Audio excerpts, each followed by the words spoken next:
How to fix Instagram chat theme option not showing easily and fast. Hello guys, welcome back to this new short tutorial. I'm gonna show you how to fix this problem easily and fast. First thing you wanna do guys is very simple.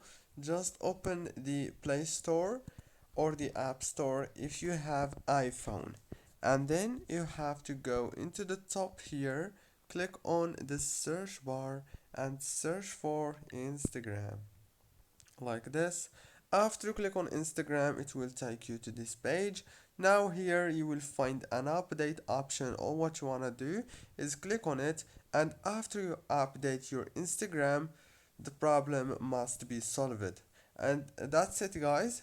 Don't forget to like and subscribe, and thank you very much for watching this tutorial until the end.